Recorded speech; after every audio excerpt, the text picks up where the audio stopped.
Bendecidos con toda bendición. Hoy en el conteo regresivo 759. Estoy aquí desde las oficinas de Telegracia Studios en Houston, Texas, y aproveché para hacer el calqueo de estas oficinas. Quería felicitar al Grupo de México. Me cayó también ese grupito y el bendecido que dirige con su gorrito. Muy bien, muy bien. Y el de Cuba, maravilloso. Cómo ellos ministraron la alabanza en ese día. Bueno, fíjate que hay unos países como Puerto Rico, Santo Domingo, El Salvador, Guate y Honduras que le han hecho la vida bien difícil a JH. Y ahí están comenzando unos juicios tremendos. Me apena mucho. Gracias porque nuestros bendecidos no le ha sucedido nada. Ellos están bien. Emilio me escribió en esta semana. Dice que todo está bien. Bueno, el tema de hoy, tenemos un tema maravilloso. El tema es la regla del Evangelio. Vamos a leer a Gálatas capítulo 6, verso 16.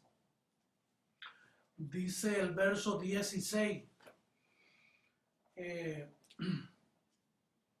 Y a todos los que anden conforme a esta regla, paz y misericordia sea a ellos y al Israel de Dios. El Israel de Dios son los 144,000. No todo el que viene de Israel es verdadero israelita, es el Israel de Dios, el que le escoge. Ahora fíjate, dice aquí, y a todos los que anden conforme a esta regla. No todos andan conforme a esta regla. Ahora, a todos los que andan conforme a esta regla, paz y misericordia sea a ellos. Hay otro verso también en Filipenses capítulo 3, verso 15 que tenemos que usar para este calqueo. Filipenses capítulo 3, verso 15 en adelante. Vamos a edificarnos con estos versos, estas verdades. Dice, así que todos los que somos perfectos, esto mismo sintamos. Si otra cosa sentís, esto también os lo revelará Dios. Todos los que somos perfectos, todos los que nos vemos perfectos en Cristo Jesús, porque aquí nadie es perfecto. En otro verso hay otro donde Pablo dice, no que sea perfecto. Creo que ahí mismito en el verso 12, mira cómo dice el verso 12, no que lo haya alcanzado ya, ni que ya sea perfecto, porque está hablando ahí de otra perfección ministerial. Ahora, en el verso 15 dice, así que todos los que somos perfectos, parece que se contradice, y que está hablando de dos tipos de perfección. Está la perfección en cuanto a llegar a la madurez y a la transformación. Pero entonces acá está hablando de Hebreos 10:14, que con una sola ofrenda nos hizo perfectos para siempre. Todos los que somos perfectos, dice en el verso 16, pero en aquello a que hemos llegado, sigamos una misma regla. Ese es el tema de hoy, la regla del Evangelio. Sintamos una misma cosa. Hermanos, sed imitadores de mí y mirad a los que así se conducen según el ejemplo que tenéis en nosotros. Porque por ahí andan muchos, de los cuales os dije muchas veces, y aún ahora lo digo llorando, que son enemigos de la cruz de Cristo. Hay que tener cuidado con esos enemigos de la cruz de Cristo. Parecen amigos, pero son enemigos de la cruz de Cristo, porque dicen que todavía hay pecado, y el sufrimiento de la cruz fue para quitar el pecado del medio. Por lo tanto, no todo lo que brilla es oro, y no todo lo que tú ves por ahí con una cruz arriba. Esos que tienen una cruz, todos son enemigos de la cruz de Cristo. Los que enseñan la cruz. Porque tú sabes que la cruz es símbolo de maldición. Así que eso de cruces, ten mucho cuidado. Igual que el pez ese que ponen en los automóviles. Esos son enemigos de la cruz de Cristo también. o viven buscando panes y peces. Parece que el pez lo que le huele es el vientre.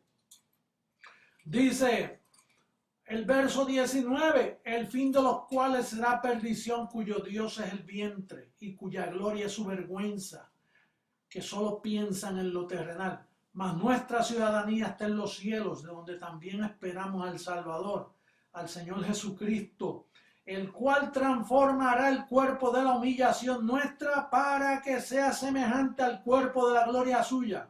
Hello, mira este verso, el cual transformará, futuro estaba hablando Pablo, el cuerpo de la humillación nuestra para que sea semejante al cuerpo de la gloria suya, por el poder con el cual puede también sujetar a sí mismo todas las cosas.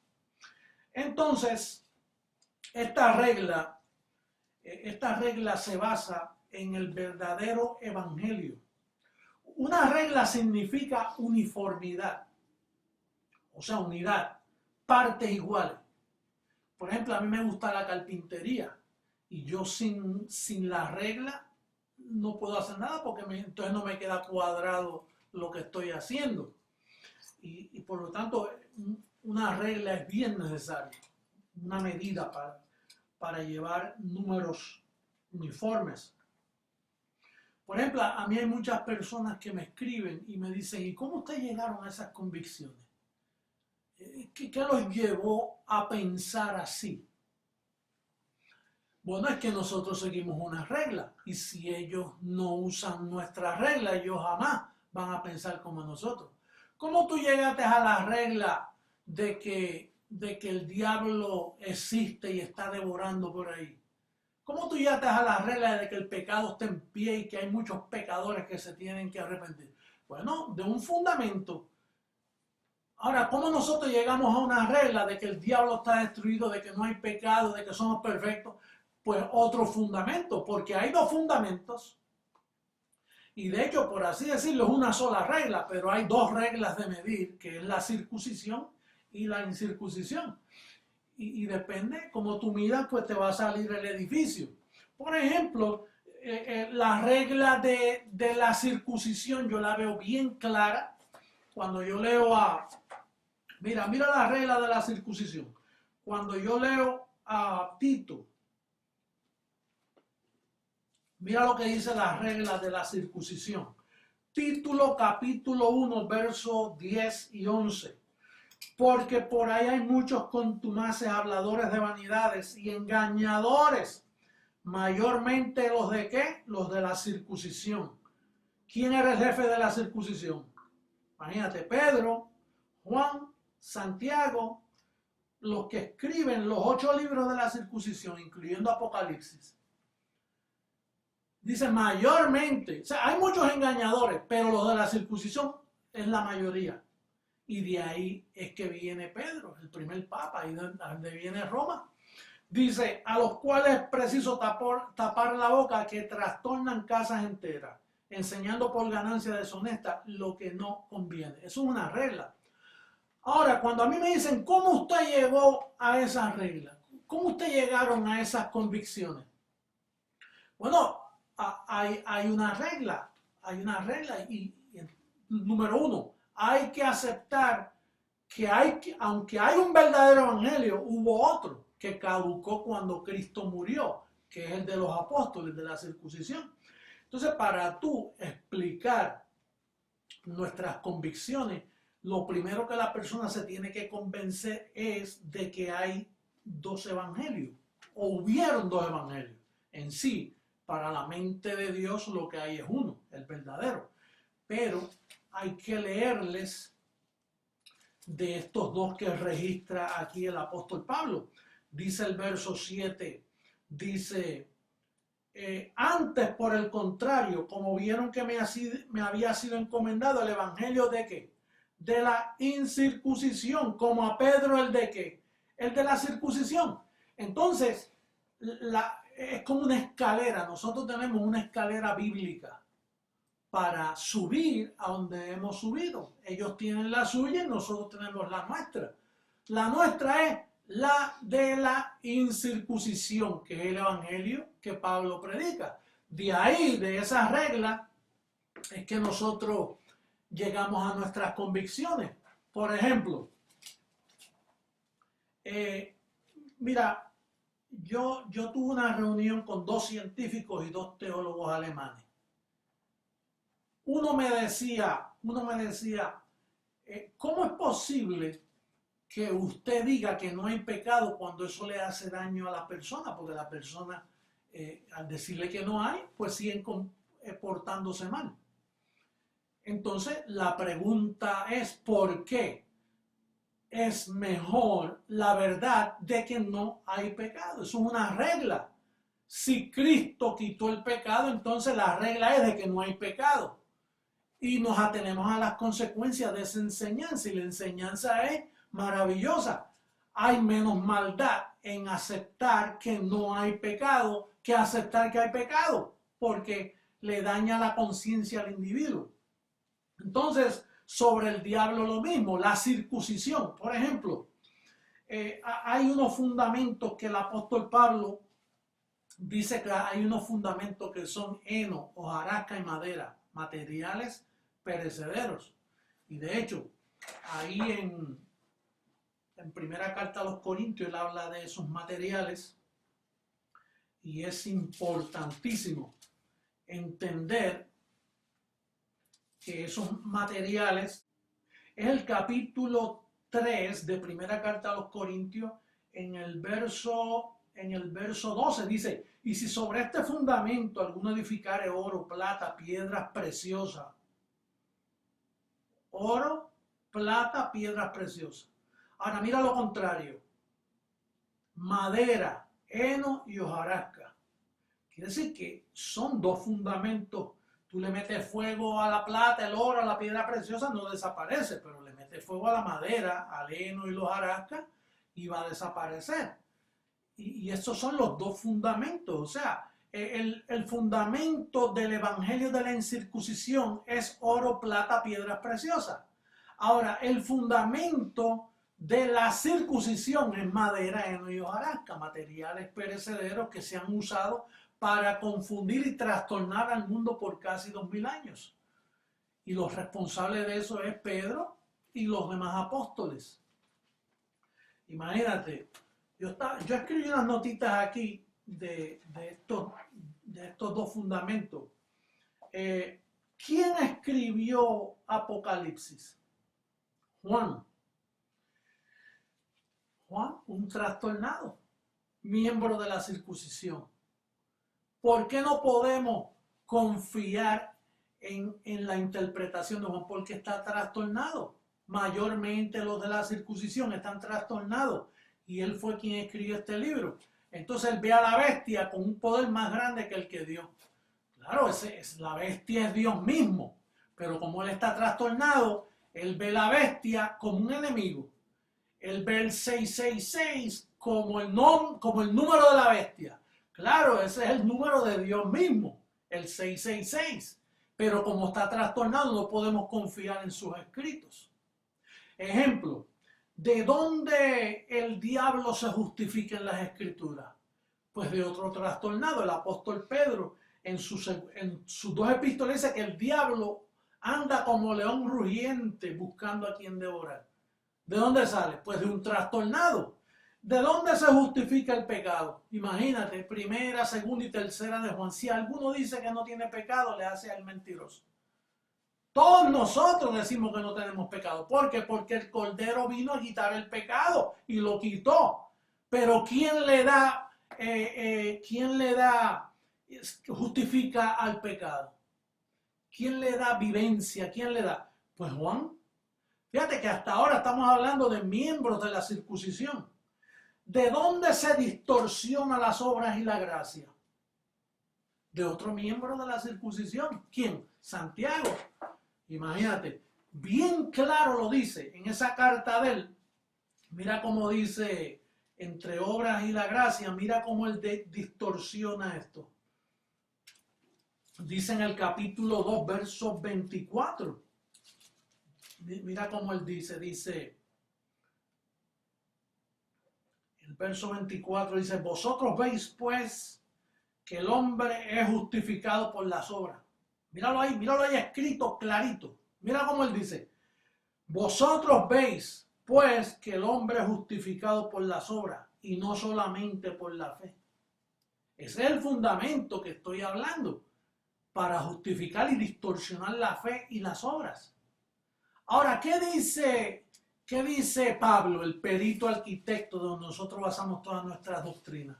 Pues si tú vas a Romanos y lees el capítulo 3, vamos a ver aquí el verso 27, pues, ¿dónde pues está la jactancia? Queda excluida. ¿Por cuál ley? ¿Por la de las obras? No, sino por la ley de la fe. Mira el verso 28. Concluimos pues que el hombre es justificado por fe sin las obras de la ley. ¿Justificado por qué? Por fe sin las obras de la ley. ¿Qué dice Santiago? Ya veis que el hombre no es justificado solamente por la fe, sino también por las obras. ¿Y qué dice Pablo? Hermanos, son dos fuentes de agua, una dulce y otra amarga. Son dos fundamentos diferentes. Y tenemos que explicarle cuando nosotros damos testimonio de nuestra esperanza, es que nosotros cogemos información de un camino nuevo, no el camino viejo que habla, porque hay dos caminos. Míralo allá en Hebreos 10:20, mira cómo dice. Estos son dos caminos. Dice el verso 20, por el camino nuevo y vivo que Él nos abrió a través del velo. Esto es de su carne. ¿Camino qué? Nuevo. ¿Dónde andan todos los protestantes, católicos y demás grupos cristianos? En el fundamento viejo, en el camino viejo, en el evangelio de la circuncisión que caducó hace 2000 años y todavía ellos lo predican y lo mezclan con nuestro evangelio. Ellos no tienen esperanza. ¿Qué esperanza van a tener? Es más, mira de dónde viene nuestra regla. Vamos a dar testimonio de dónde vienen nuestras reglas. Vamos a ver en Gálatas, capítulo 1, en el verso 1. Mira de dónde viene nuestra regla. Pablo, apóstol no de hombres ni por hombres, sino por Jesucristo y por Dios el Padre que los resucitó de los muertos. Vamos ahora al verso 11. Mas os hago saber, hermanos, que el evangelio anunciado por mí, fíjate qué exclusividad, anunciado por mí, no es según hombre. Pues yo ni lo recibí ni lo aprendí de hombre alguno. Él no se dejó influenciar por los apóstoles, sino por revelación de Jesucristo. Quiere decir que Pablo llegó, tuvo aquella conversión, fue a Jerusalén, lo que vio no le dio testimonio porque él dijo, esto que hacen los apóstoles lo hacía yo mejor que ellos y yo era más celoso que ellos de la ley. Entonces, él no aprendió de hombre alguno de ellos. El evangelio que Pablo revela, lo revela de parte de Jesucristo. No aprendido de hombre alguno. Bendecido, tú has sido edificado por mí. Y yo, lo que te enseño a ti viene del fundamento del camino nuevo, del fundamento de aquel que dijo, el evangelio que yo predico me lo reveló Jesucristo mismo. De ahí es donde nuestra esperanza está en pie. De ahí es donde nosotros sabemos que este cuerpo incorrupto se va a vestir de incorrupción. De ahí son nuestras verdaderas convicciones. Da testimonio de dónde es que nosotros creemos lo que creemos. Lo que creemos se basa en que hay un evangelio llamado el evangelio de la incircuncisión que se encuentra exclusivamente, solamente del libro a los romanos hasta el libro a los hebreos. De ahí, los demás libros son escritos por hombres trastornados como Pedro y los apóstoles, hombres que trastornan casas enteras, que nunca edificaron nada, que son los que tienen este mundo destruido con los abusos de niños, los pederastas, la pobreza en los pueblos, la fornicación que tienen con los presidentes. Por eso Obama los reprendemos de aquí directamente si llega a cometer el error que está por cometer. Recibimos que no lo comete, porque eso es una fornicación de la gran ramera que él está haciendo, buscando puestos políticos, buscando congraciarse con el Vaticano, cuando esas oficinas van a ser quemadas por fuego. Bueno, bendecido, de aquí terminamos otro calqueo más que garantiza establecer tu fe en la solidez del Evangelio. Será hasta una próxima ocasión. Los amo mucho. Saludos a todos. Hasta luego.